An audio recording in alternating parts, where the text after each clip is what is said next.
Hey, welcome to One Simple Question. My name is Pharaoh, and I'm going to walk you through one particular item from the game of Albion Online. So without further ado, what exactly is a hideout? So the hideouts are placed in the black zone in the Outlands. The hideouts, when they're placed, have to be placed during the prime time of that zone. You place the hideout. There's some restrictions on where you can place it as far as being close to other hideouts, territories, points of interest, that kind of thing. But for the most part, you can place it anywhere within reason.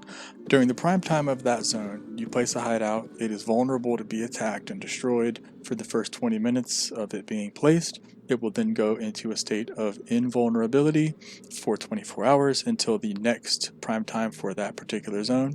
And then again, for the first 20 minutes of that prime time, your establishing hideout will end up vulnerable again for attack. And then after that 20-minute period, you'll be an established hideout.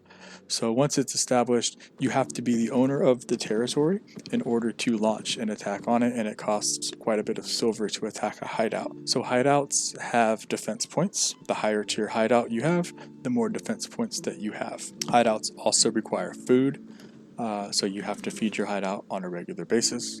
So you can set home for your hideout, which is one of the key advantages aside from the storage and the commerce things. Having a respawn point in the Outlands is a huge advantage for most people. Many guilds will run most of their Outlands content from their hideout. There's a function built into the game where you can pay tribute, aka rent, to whoever it is that owns the territory.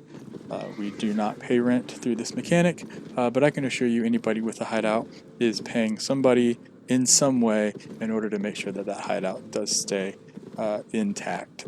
The hideouts get a buff from whatever the biome buff is. So in this particular hideout, we are in a snow zone, which means that this will get some of the perks from Muntenfell, which is the patron city of snow zones, if you will. In order to build a hideout, you go to your favorite toolmaker, you bring all your materials down there. The hideout is technically a T6 item, and it is quite heavy, so you need at least a T7 ox and a decent bag to carry it, which means that you will need a convoy. But given the price of it and the invulnerability when it's placed, you're probably going to want to make this a guild op anyways. There is no such thing as sneaking a hideout onto the map at this point.